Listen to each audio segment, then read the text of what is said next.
接下来我们来调一个仿古色啊，仿古色怎么调？赭石加墨啊，赭石加墨。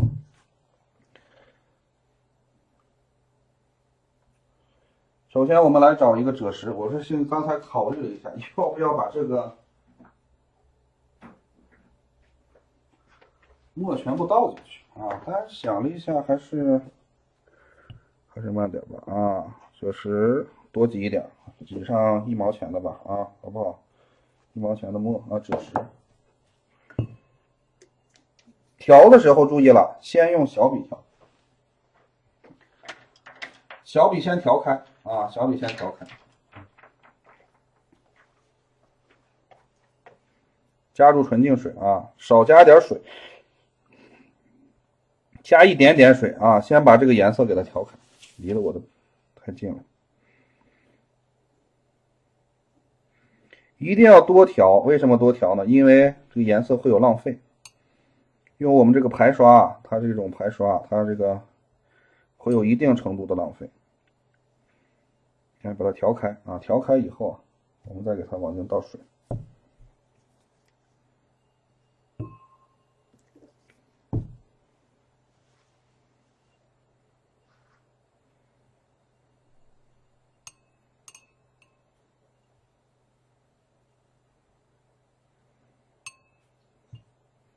然后里面再加一些墨啊，点的加一些墨。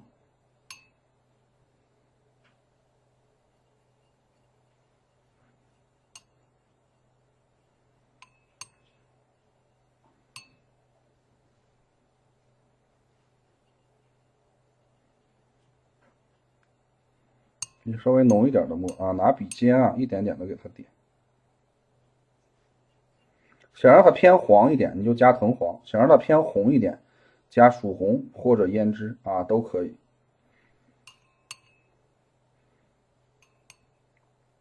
我个人比较喜欢让它偏黄一点啊，所以调的差不多了以后，我里面再加一点点藤黄啊，加一点点藤黄。这个仿古色啊，没有一个特殊的这个标准，什么色就是仿古色。也有加三青的啊，三青的是用三绿啊，加三绿是为了赭石啊，它属于赭石和三青啊三绿啊，它属于互补色，互补色加起来啊，它就是偏灰，替代了墨色的这种替代了墨的这种属性啊。你加了三青啊，你就三绿啊，你就不用加这个墨，你看稍微加点藤，我喜欢这种偏黄一点的，加点墨，再稍微加点藤黄啊就行了。调出的感觉是，再加水吧啊，现在浓的啊浓，水就多加。调出淡，现在是偏浓的啊，偏浓的。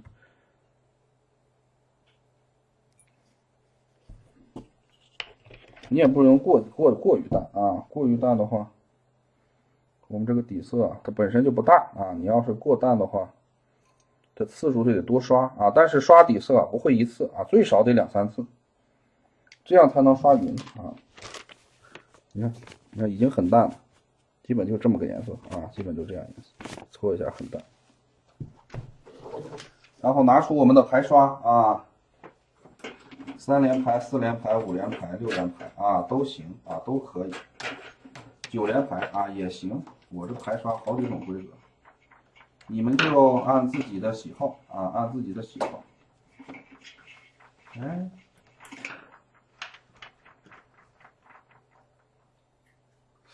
我还是用这个3连排吧啊，3连排刷。我们这个新手套装里面好像就是3连排刷。不要加水了，已经很多了啊，直接给它里面蘸。因为我这个颜色已经足够多了啊。赭石如果用的不是我们这种专业的这种画工笔画的啊，你就稍微要瞪一下啊，沉淀一会儿，然后取上层。因为咱们普通买的那个颜料，它这个不是针对于工笔画的，它这个颗粒相对较粗。我们给它就开始刷底色。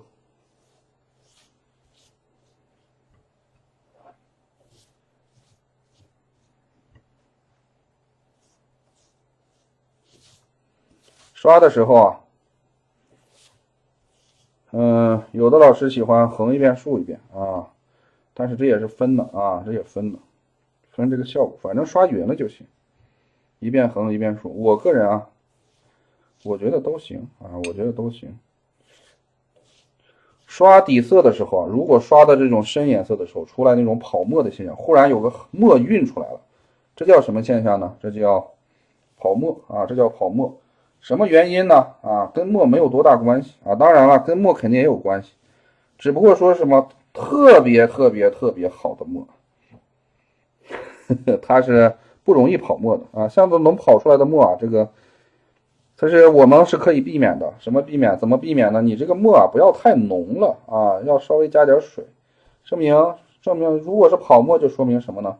说明你这个中等偏浓的墨就浓了，水加的少了啊，懂这个意思了吧？你看要刷的时候啊，要给它刷到这个纸外面去啊，全部要刷到啊，全部要刷到。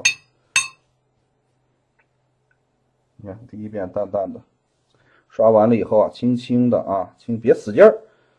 咱们这个画工笔画不是一个用劲儿就能解决问题的一个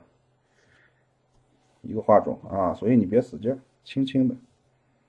然后薄色多染啊，颜色越淡，染的次数越多啊，这个效果越好。但是啊，你看我后面还有个但是呢啊，但是呀，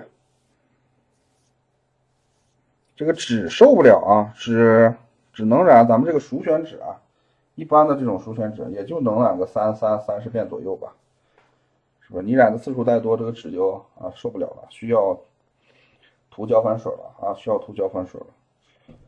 所以咱们为了不涂胶反水，是吧？涂的多了也不好啊，这个表面就发脆了，有些时候涂的太厚了还要打滑，染不上去颜色。所以为了避免这个事情啊，我们就染的时候轻一点，然后次数能减少就稍微减少个1-2遍，然后为了让它快速的干，就要用到家用电器吹风机啊，我们给它吹干了。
拿这个吹风机的时候啊，注意了，你这个2根指头啊，这里啊，尽量翘着一点，戴着手套你就翘着一点。为啥呢？尽量和这种不干净的这种东西啊，尽量少接触，要形成下意识。我现在就形成了下意识，别人还以为我老翘几样兰花指呢，不是啊，我这把手套一摘啊，我肯定是全捂着了。这样的话啊，这样抓，我是怕那个手套。你们以后抓的时候也要注意了啊！学我的时候要学到神髓精髓，是不是？什么时候该翘指头，什么时候不翘，是有原因的。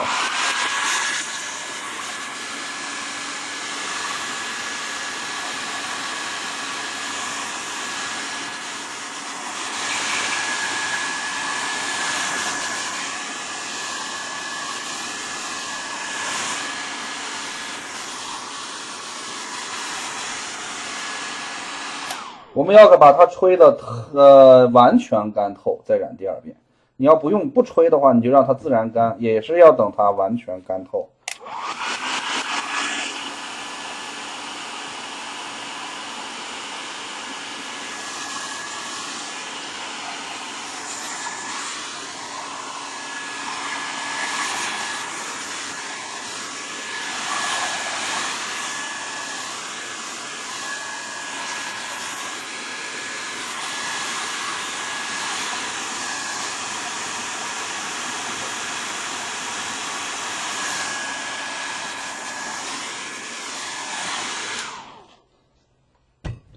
好，完了以后第二遍继续，一定要刷到纸的外面啊！你不要，只要有纸的地方啊，就要刷底色，不要刷一部分。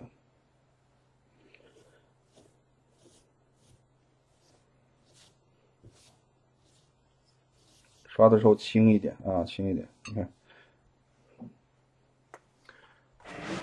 离我有点近。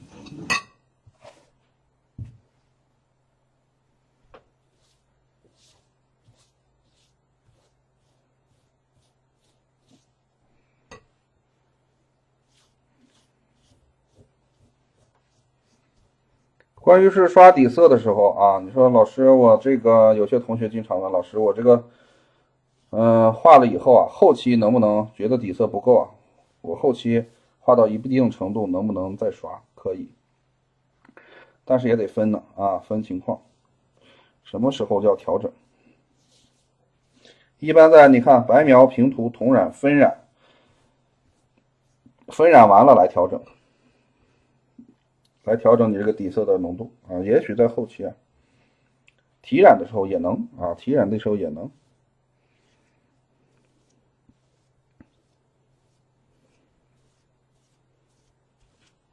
但是我觉得分染以后，就是我们这个教学步骤啊，绘画的步骤啊，分染以后啊，再调整效果好一些。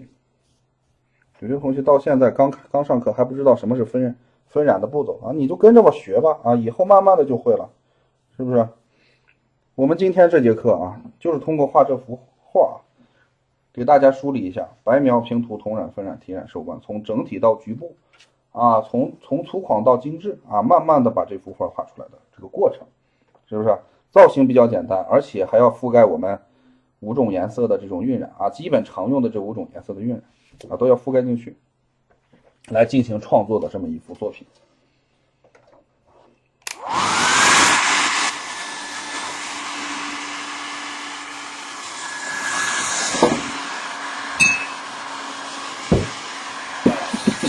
吹的时候注意了，不要那个固定在一个地方吹啊，不固定在一个地方吹。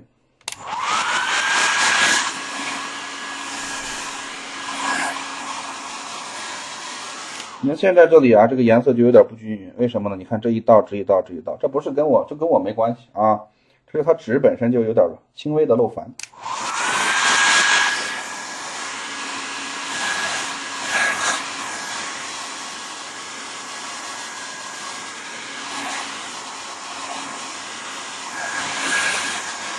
是生产原因啊，这种生产原因产生的漏矾啊，非常常见啊。过去它这个产能比较小，都是人手工一个一个，现在都是机器啊，机器和手工相结合，才能生产这么大量。过去的宣纸很贵的，现在宣纸这么便宜，2、3块钱一张啊，是不是？你就是20、30块钱买的，跟2、3块钱的差不多。所以怎么样？像这种轻微的漏矾啊，就忽视它。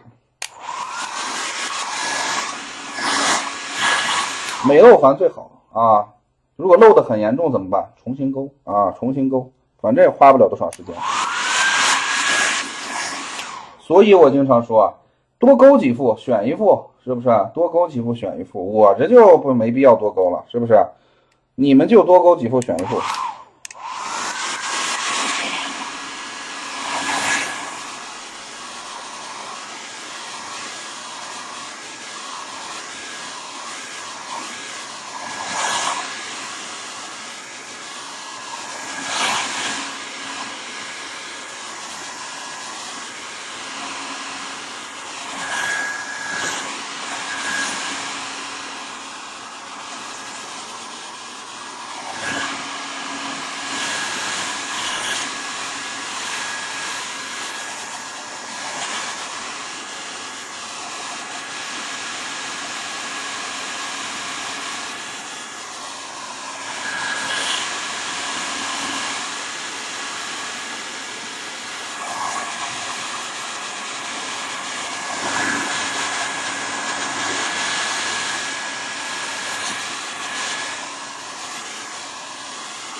好，接下来继续啊，你看一遍、两遍、两三遍啊，这个底色就能挺匀了啊，挺匀了。你们喜欢深一点啊，就比我再深一点；不喜欢深的啊，跟我这差不多也行了。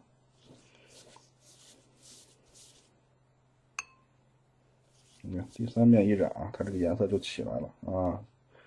3到4遍吧啊。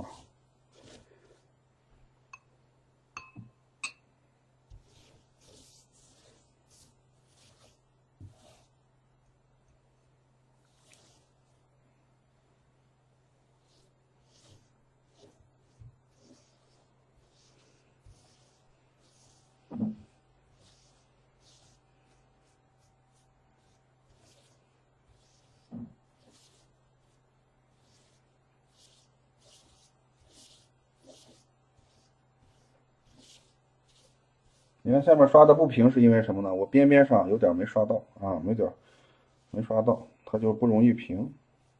所以啊，你看把它刷到了，它马上抻平了。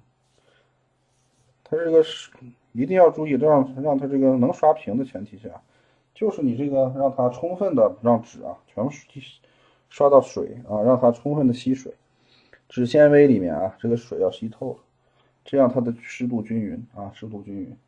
你看这样你看反光反的，这就差不多了啊，这就差不多了。再刷一遍也行啊，不刷也可以，我觉得再刷一遍吧，最后一遍，再刷。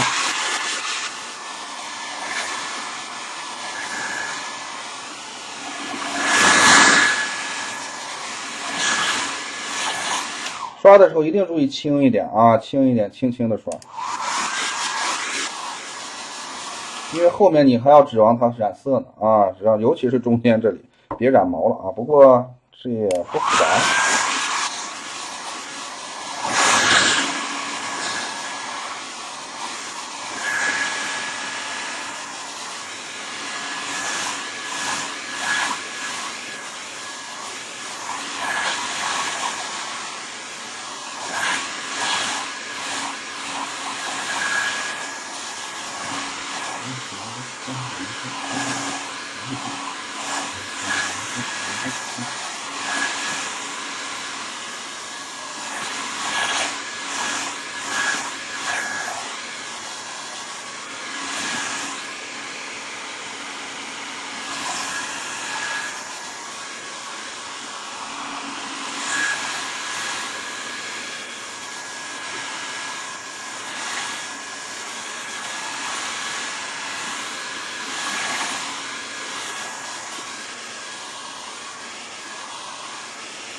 手背的汗稍微少一点啊，一般不出汗，所以我就探一探啊，拿手背探一探。最后，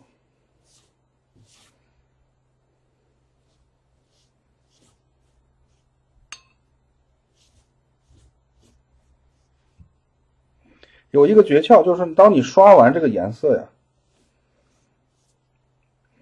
你刷完这个颜色啊，你看见这个颜色就刚刚好，就是你所想要的那种颜色，这就证明你还差一遍，因为它干了以后会变浅，是不是这个道理，同学们啊？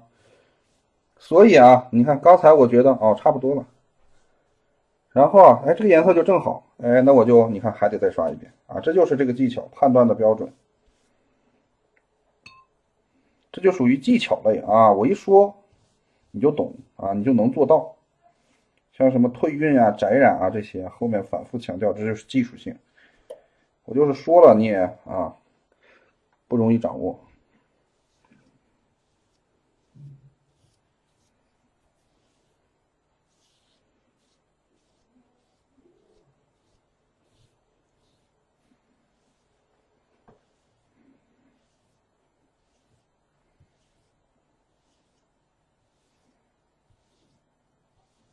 轻一点啊，轻一点，以中间的这个画心为主啊，边缘你不匀都没关系。当然，多余的水分给它吸掉。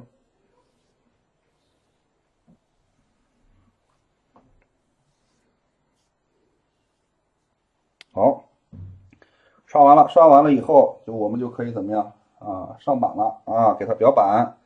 裱完板以后怎么样呢？啊，就可以进行平涂了。裱板的视频啊，我已经在我们的资料里面啊给附上去了，单独的这个工笔加油站啊里面给大家附上去。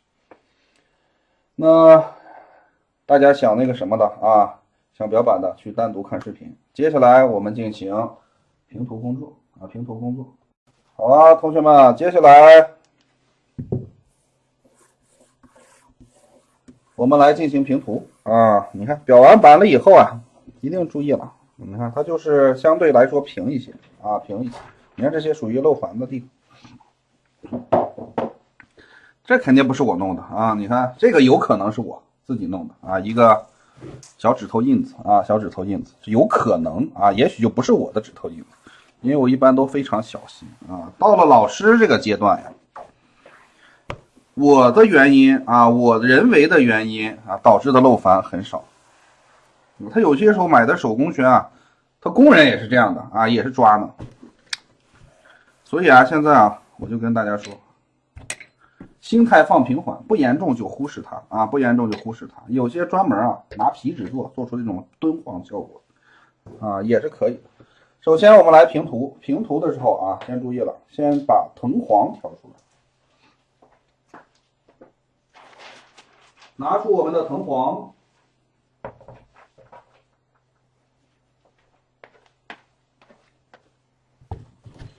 我看看我的藤黄，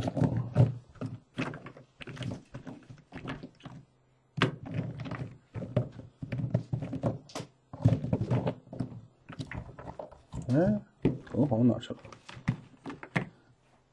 我们来涂黄色。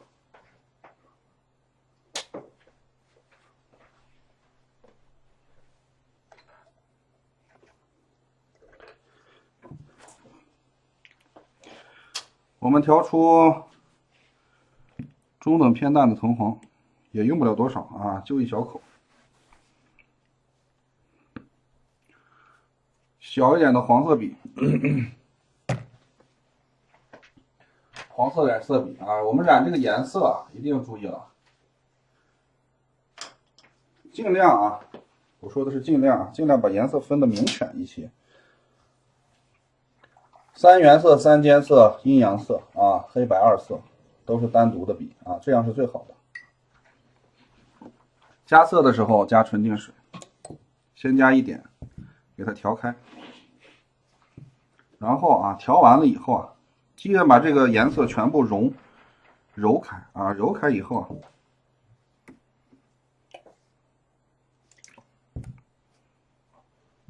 再加水啊，再加水，调出中等偏淡的藤黄。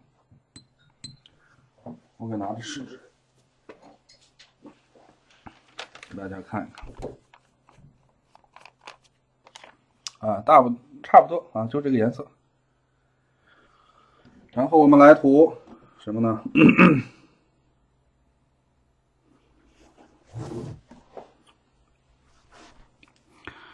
首先涂这些啊，喂，我把这个焦距啊，我给调整一下。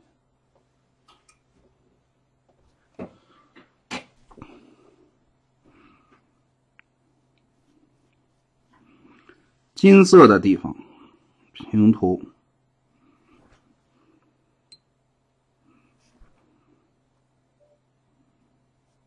涂色的时候注意了，颜色要均匀，边缘要整齐，夹角要锐利。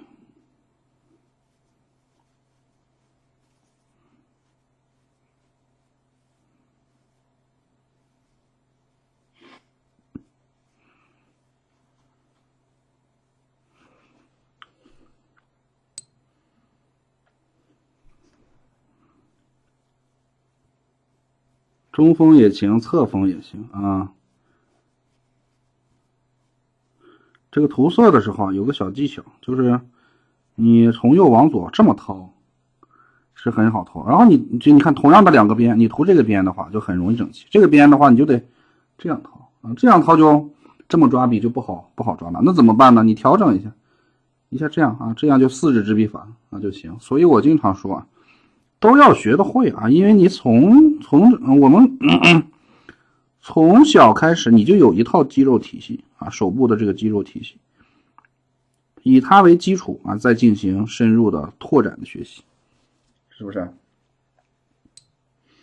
涂色的时候注意了啊，按照一定的方向啊，按照一定的方向和节奏。涂色的时候，尤其这是属于水色啊，水色的平涂啊，相对来说是比较容易均匀的。按照一定的方向和节奏啊，从一个地方往另一个地方赶，基本就差不多啊，基本就差不多。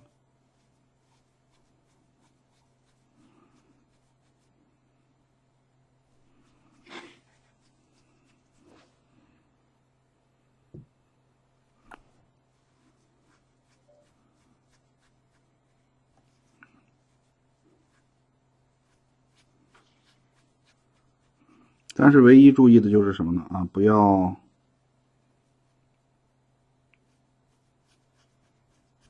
涂出去啊。我们平涂训练的时候啊，胡和老师的要求也很明确啊，是不是？颜色要均匀，边缘要整齐。整齐到什么程度？你是涂到墨线上面，把墨线也涂进去啊，还是要和墨线分开呢？我个人更建议啊，你把墨线也涂进去。还有什么呢？还有这个叶子，主要的这个黄色的叶片啊，也是给它平涂。思路是什么呢？啊，它是黄色的嘛，啊，给它平涂一下。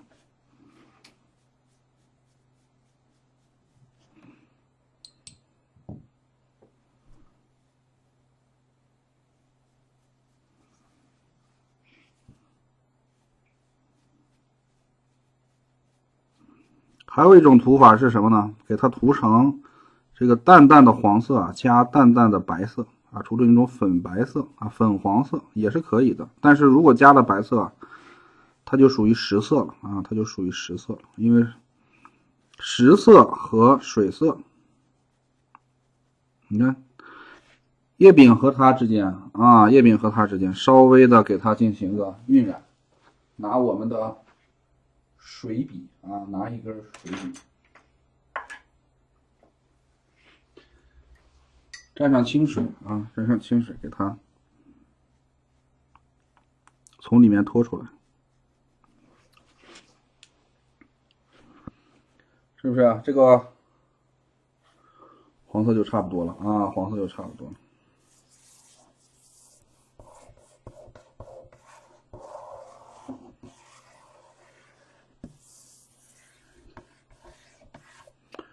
吹干啊。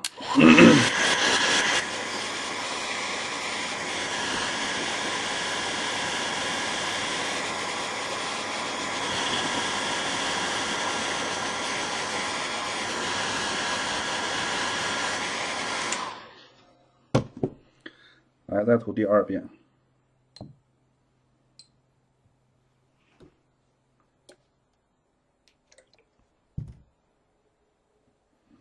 任何颜色一遍都不可能涂的什么呢？非常均匀啊，除非是它的面积极小。所以把你们的小本本 K 老师拿出来了，记了啊，有一个规律，什么呢？就是面积越小越容易涂均匀啊，越不容易涂涂整齐。面积越大啊，越容易涂整齐啊，越不容易涂均匀。所以我们涂色的时候要注意了，你涂这个稍微小一点面积的，就很细小的结构啊，你就可以稍微浓一点，颜色稍微浓一点，少涂几遍啊。但是把注意力放在整齐上面啊，注意力放在整齐上面。如果涂的这个面积比较大，你就要把注意力放在什么呢？啊，颜色要淡一些啊，淡淡的，多涂几次，把注意力放在这个次数上。边缘的话啊，很容易涂整齐，因为它面积大，它这个边缘整体啊，一般的情况下都不会特别的复杂啊，都不会特别的复杂。那有特别复杂的地方，那你需要啊，那就基本功了啊，那就基本功扎实了。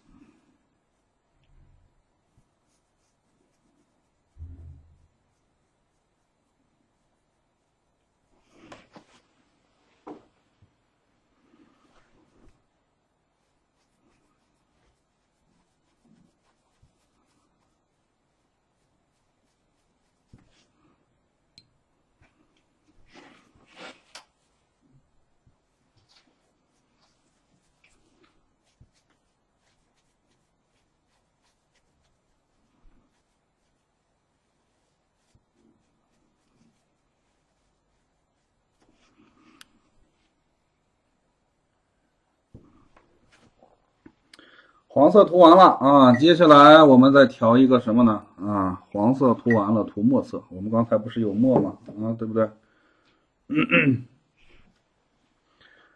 涂一个用中墨啊。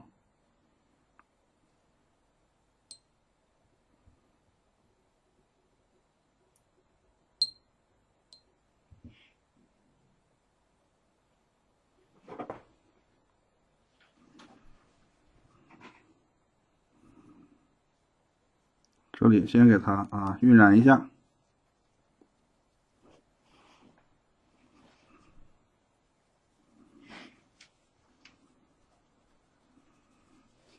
然后再衬湿。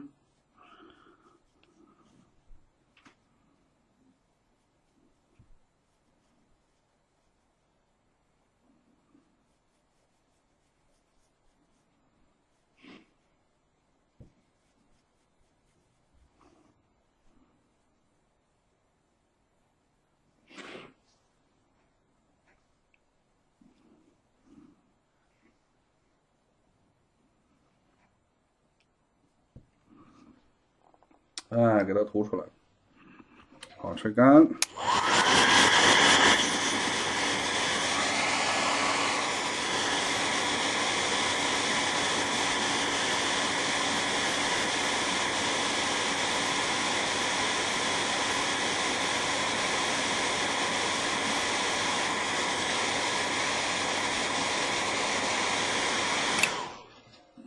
这个平涂的时候啊，要注意了，要有一点点的退晕啊，要有一点点的退晕。什么意思？来，还是这里啊，先在它的边边上给它变淡。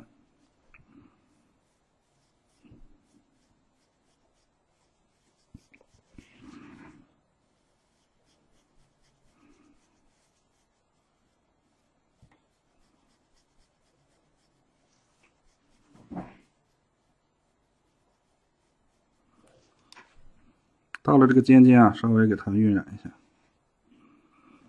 不要那么的啊黑啊，是不是？稍微有点变化。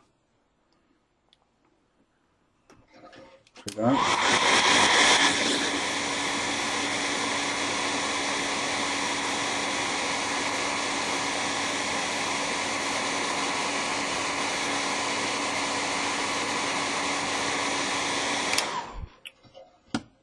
好，接下来是什么呢？再调一个淡淡的钴蓝啊，淡淡的钴蓝。我们不是有钴蓝吗？没有钴蓝的话，就是3青加点钛青蓝啊，淡淡的钴蓝。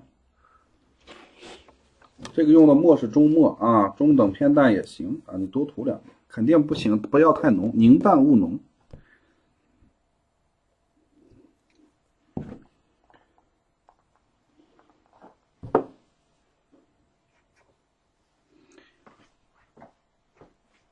注意了啊，没有那个钴蓝的，用太清蓝加三清，但是调的时候啊，1:1啊，太清蓝加三清1:1。这个钴蓝三清就属于什么色呢？属于实色，中等偏淡的啊，中等偏淡的。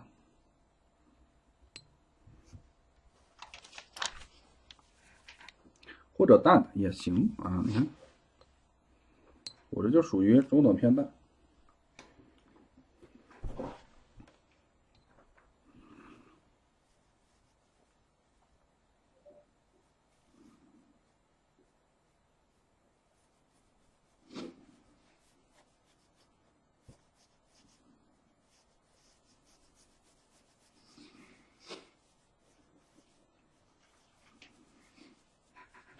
它这个色啊，你看现在我底色是偏黄的颜色，叠加上这个偏蓝的实色啊，它这个颜色就是泛青色的啊，泛青色的底色。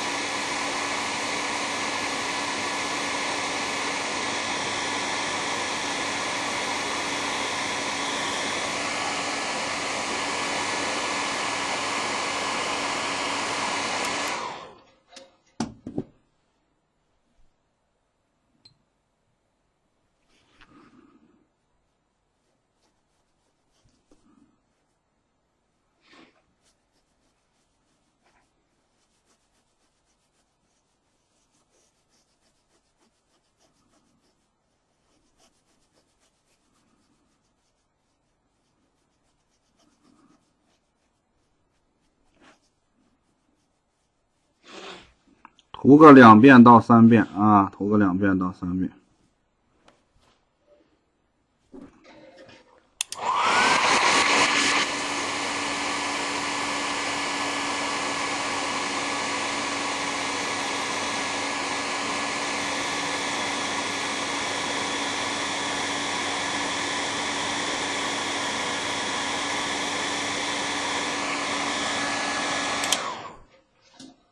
涂到这个色也就差不多了啊，也就差不多了。接下来我们再涂什么呢？啊，珠标，注意涂红色，不是先涂什么呢？涂红色啊，不是先涂这个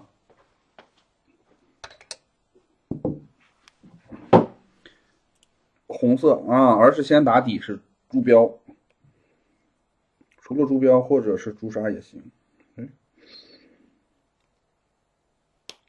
哎呦，这个珠标可粘住了。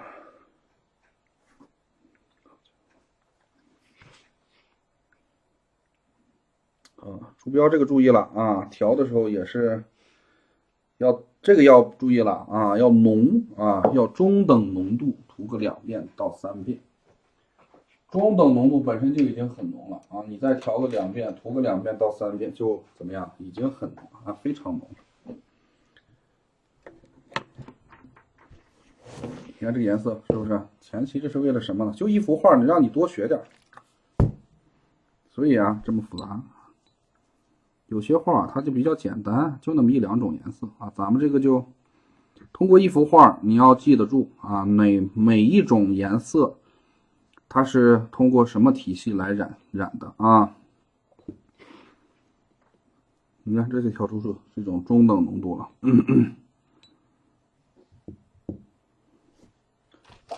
要做好笔记啊。好，中等浓度，我们来涂出这片红色的啊叶子的底色。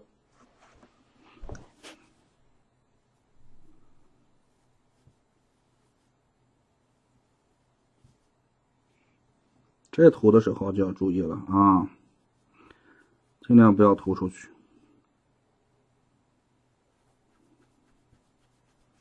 涂色的时候忘了那个口诀没有？轻一点啊，轻盈一些。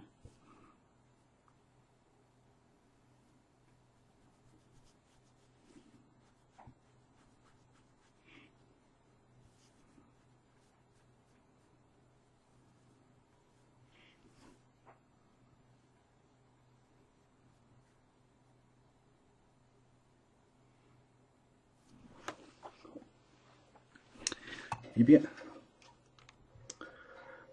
没完呢，我忽然想起来，后面的这个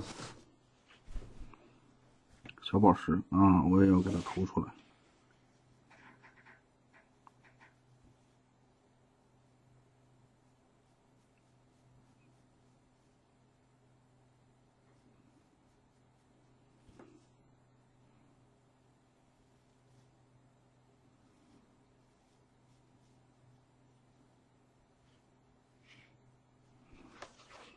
然后旁边呢，我给它用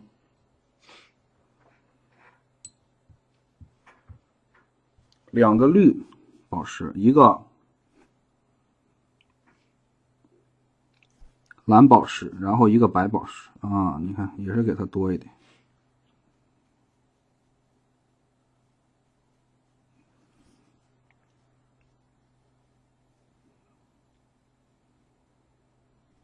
啊，染法都是一样的啊，染法都是一样的。继续吹干。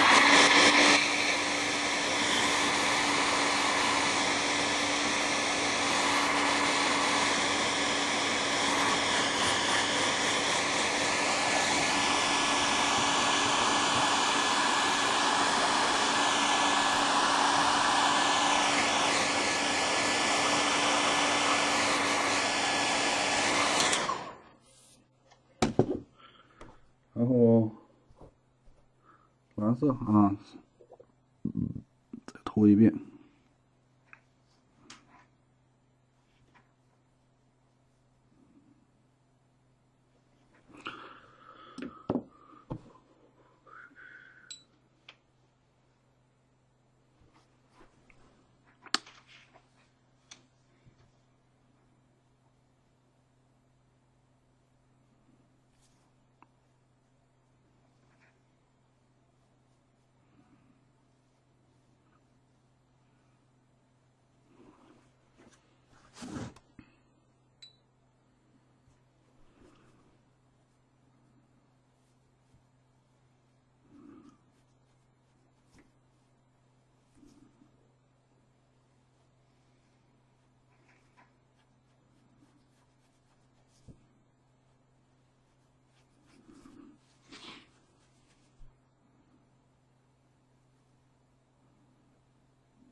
啊，夹角要锐利啊，涂到这个颜色上啊，就差不多了。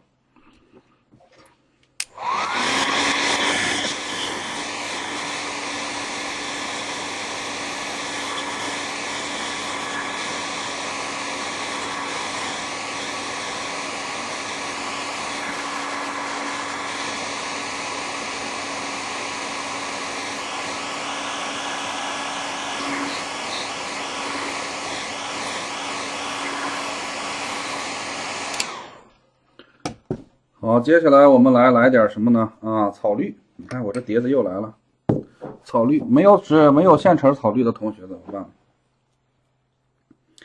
没有现成草绿的就用蓝色，用蓝色加藤黄啊，1:1。草绿有1000色啊，不止1色。哟，我这边上都一吹就开了，我得给它稍微的固定一下，同学们啊。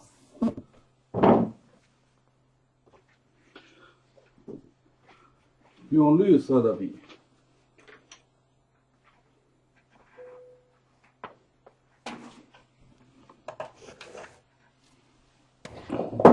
蓝色就是我们所说的那个太青蓝啊，它颜色是一样的啊，颜色是一样的，它都属于水色。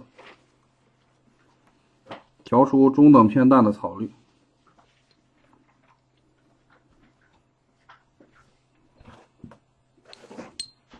碟子就这么多，东西不多，颜色挺多，是不是？哎，想涂绿色的东西啊，看中等偏淡的草绿，先平涂草绿。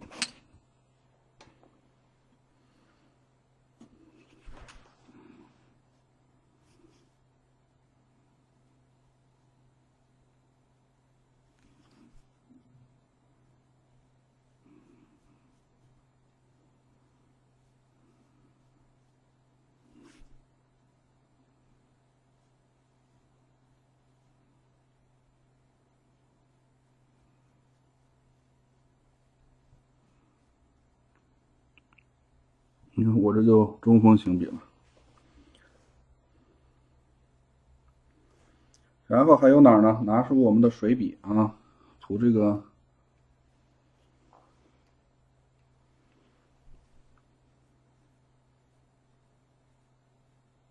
叶梗，哎，这些慢慢的给它晕染一下。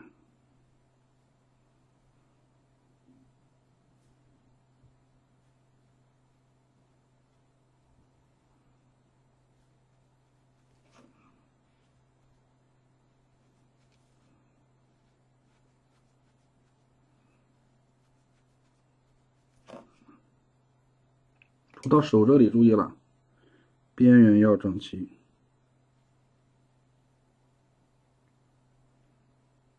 一定要整齐。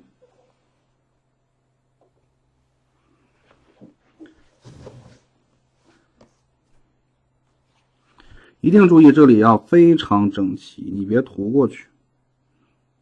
先修它的边啊，然后再往下。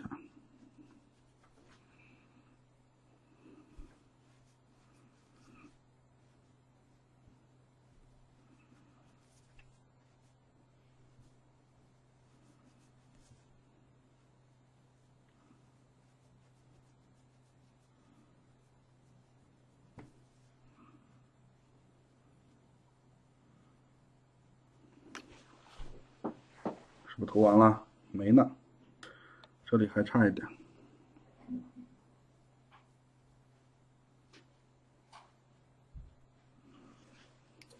给它往上，两边给它交融一下。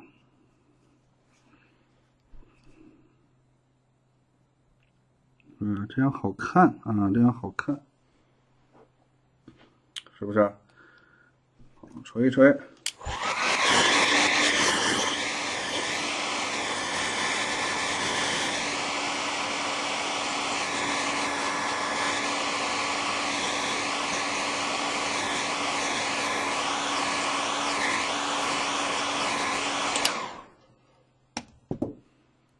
继续。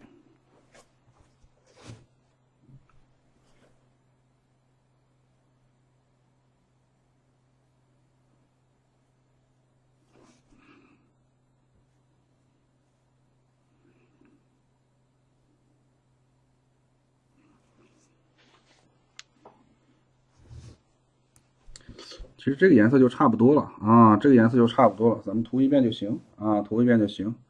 最后啊，白色的叶子，白色的叶子涂白色，但是这个白色要注意了，调出一个淡的白色啊，淡的白色怎么调？想一想，一个牛奶，你看我这叠的就一堆了。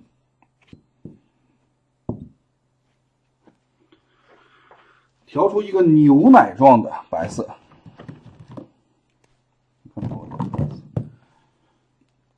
白色稍微多调一点啊，差不多，多的这个程度啊，这叫多。然后先把它调淡，白色要用单独的白色的笔来调，来涂啊，你别拿那个。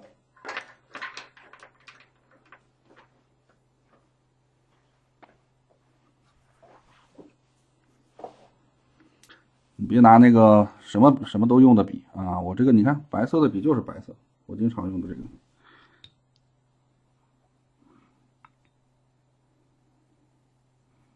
对，先调开，把它这个颜色啊均匀的给它和水啊搅匀了，然后往里加水，加出牛奶状啊。不知道牛奶状就打开一袋牛奶看一看啊，对比一下，对不对？这个淡的白色啊一定要学会，比牛奶稍微淡点也行啊。跟胡口老师说了，比牛奶稍微淡一点啊也行。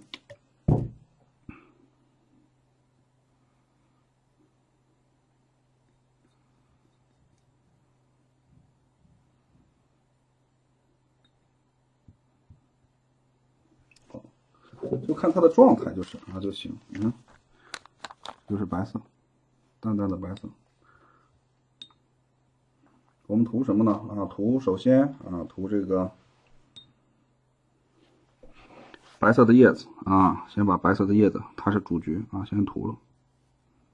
涂白色的时候注意啊，要均匀，然后水分稍微大一点，就是水笔中的饱和度稍微大一点。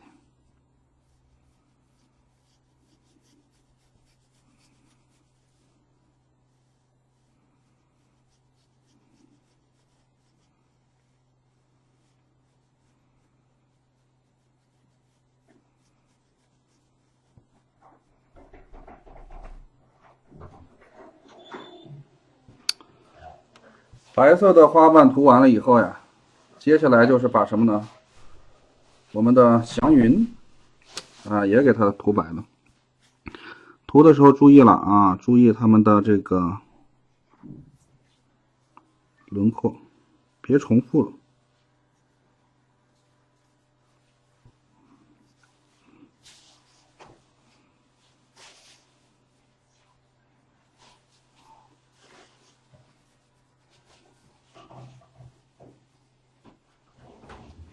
朝着一个方面，而且涂的时候注意了，要轻一点啊，要轻一点。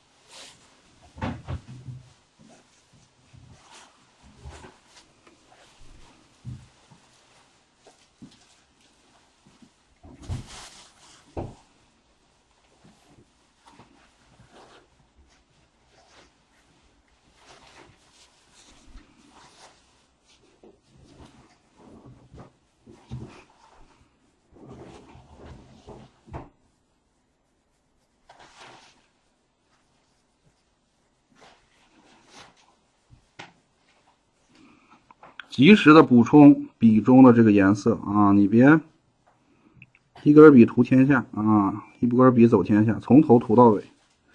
这样的话，你这个白色啊就有什么呢？有色差了。它涂的时候，笔中啊它就会颜色会逐渐变小、变少、变淡。当然，这个大面积的涂白色是有一定难度的，想把它涂均匀啊，需要用劲儿要轻巧，节奏要灵活啊，轻快。说白了还是个巧啊，巧的前提是轻，你能轻啊，你才能巧，是不是？淡淡的给它涂一遍，宁淡勿浓是什么意思？你就是宁可把它涂淡一点，也不要把它涂浓了。然后这里注意涂的啊，这里有一些小结构，这个小半圈啊，这个小半圈啊，它这个是背景，这里才是云。你这个白色啊，尽量不要伤了它的这个线条啊，伤了也没事儿啊，涂到线上头也没事。你看这边是这样。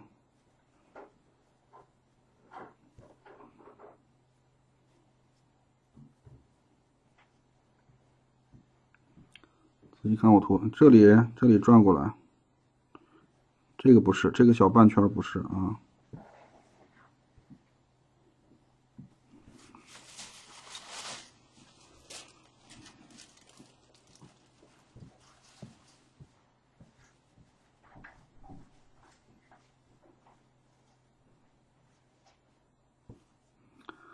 这的云涂了，下面先等一等，先涂上面。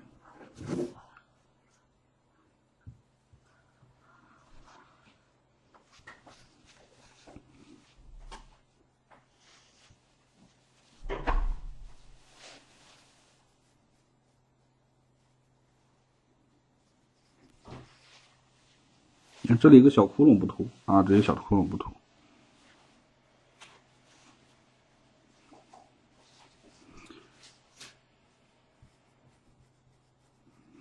有喜欢的同学啊，可以自己在画的时候啊，你可以改编，把这个云彩改成七彩色啊，七彩祥云嘛，是不是啊？对，赤橙黄绿青蓝紫啊，是不是？七彩祥云。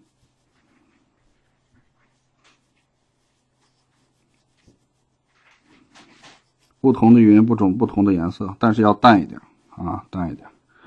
这个我就不七彩了啊，为什么呢？我想了一下，本身我们这个就是基础课，你再加一些稍微难一些的，我怕你们这个星期完不成啊。而且啊，这个我个人认为啊，有些时候啊，七彩云啊可能更加漂亮，然后会容易把我这个五色叶子啊、五行叶子啊、五色叶子啊，给它抢了镜。本身五行叶子这个叶子就是主角啊，你后面再加一个黄金配角啊，是不是？万一把主角的镜抢了咋办？所以啊，你看就给它放弃。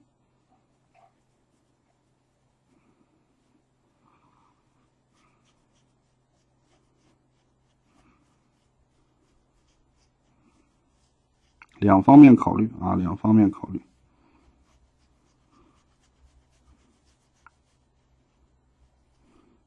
及时的补充啊，补充这个白色颜料的时候啊，要注意了，你要把这个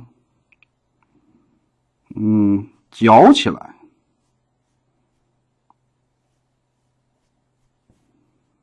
看这里全部都是，就是在碟子里面啊，你要把这个颜色搅起来，你不要就蘸最上层啊，要把它搅起来，充分的搅起来。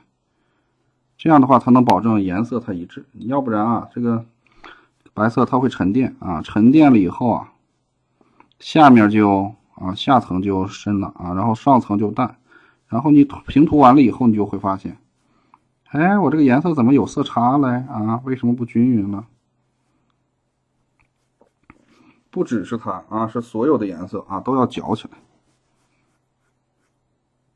你才能保证什么呢？你这个颜料碟里面啊，你每一笔的颜色是均匀的。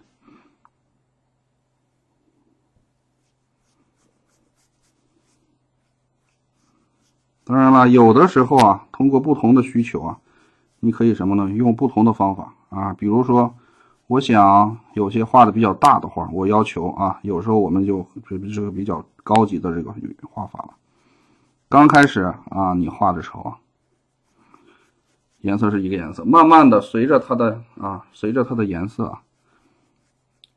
啊，逐渐由中心向四周扩散。要求它颜色逐渐变淡，那我们就要求什么呢？啊，按照你画画的节奏和你当地的湿度，还有它这个颜色沉淀的这种速度，适当的有时候搅起来，有时候用上层，这就是高深一点的应用了啊。其实也没啥，但是得费劲讲，得费劲讲啊。你看现在我们这就还有这里白色的。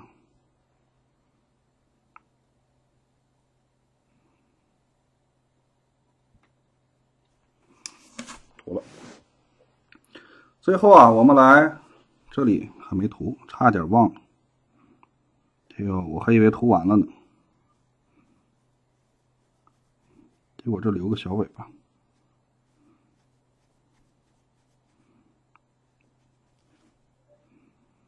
这个云彩啊是绝对的什么配角，一定把它的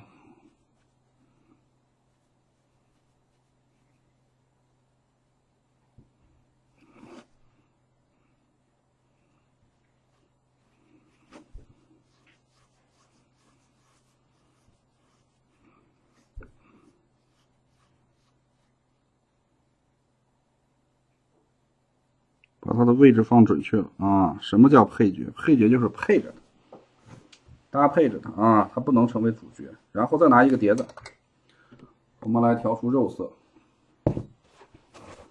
肉色怎么调？拿一个偏红的笔啊，这个笔啊，刚才我涂猪标的笔算干净啊，在这个纸上给它擦干净了啊，残色擦干净，红色的。好，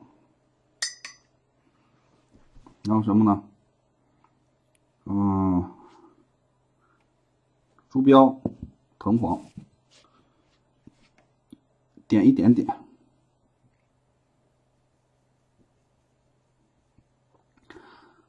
淡的白色里面啊，我点出淡的猪标。你看我这个笔啊，红色的，一点点的笔，也就是说白色里面加猪标。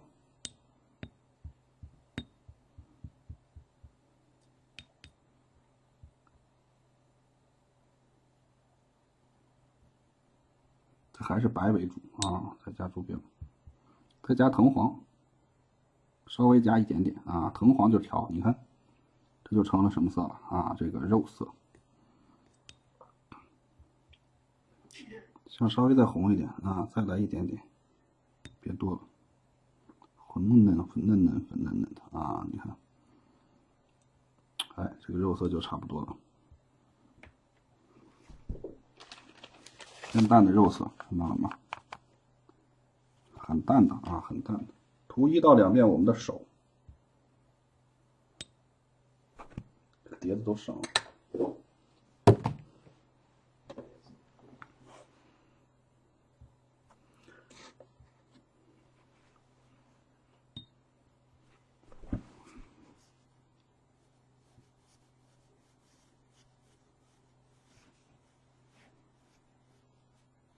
可以用个大一点的笔啊，我们不是那个基础套装里面啊有这个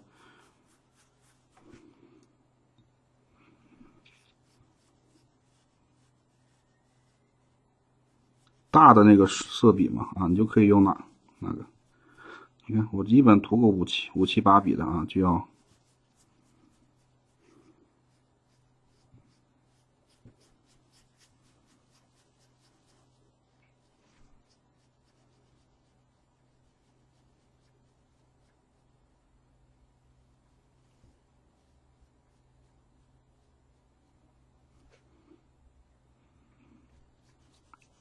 补充一下。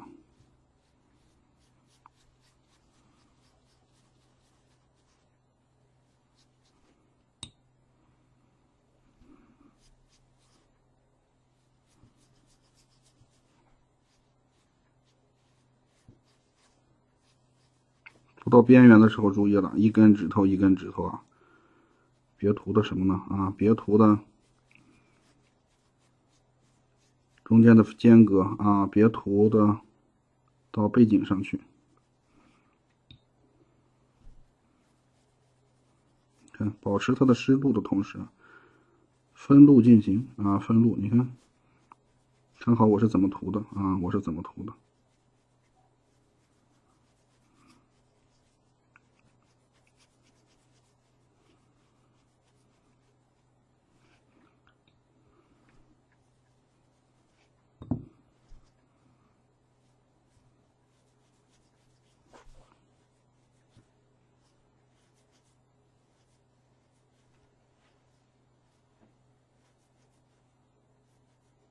指甲不涂啊，指甲不涂。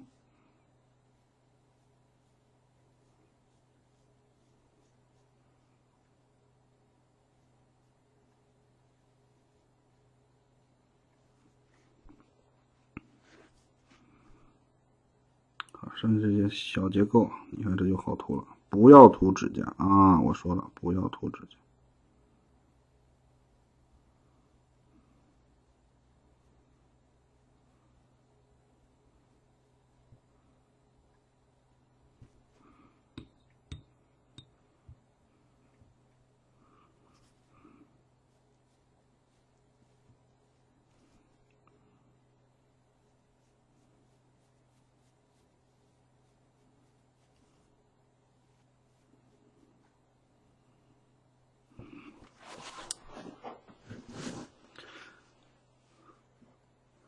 同学们，你看，现在我们就把它涂完了啊！我涂完了，再吹干看一看。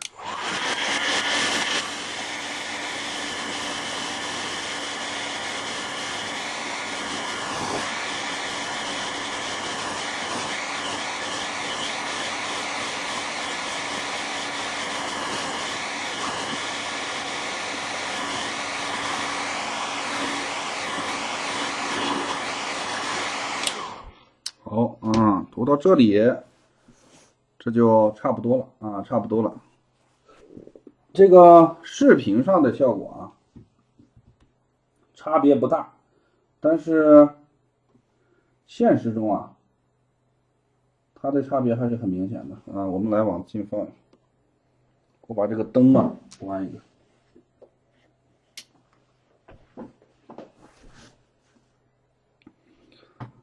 但是你看它这个底色和我们这个啊稍微有点区别，大家要以这个扫描图啊，以这个扫描图为基准啊，扫描图为基准，也不是说扫描图，就是步骤图为基准，给它平涂啊，平涂，接下来我们这个步骤就完成了。大家来看一看这个效果啊，看去，调整一下焦距。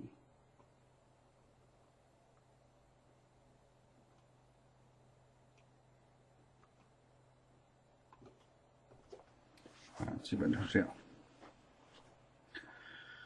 啊。我们的这个云彩啊也给它涂出来了啊，五色的叶子你看很明显，还有它的这些。接下来我们就给它进行同染啊，同染完了分染，分染完了提染，提染完了收官。接下一步呢，同染，同染的目的是什么呢？把它们之间的结构给它分清楚。什么意思呢？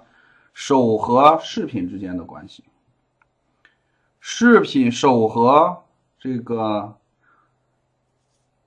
梗啊之间的关系，然后梗和叶子之间的关系，是不是啊？还有手和云彩之间的关系啊，云彩和叶子之间的关系啊，这些都要给它什么呢？分清楚啊，都要给它分清楚啊，是把它分清楚谁在上谁在下啊，谁压谁，把它们的分清楚就行了啊，就行了。我们由整体到局部一点点的给它分。好了，接下来呢，我们来进行同染。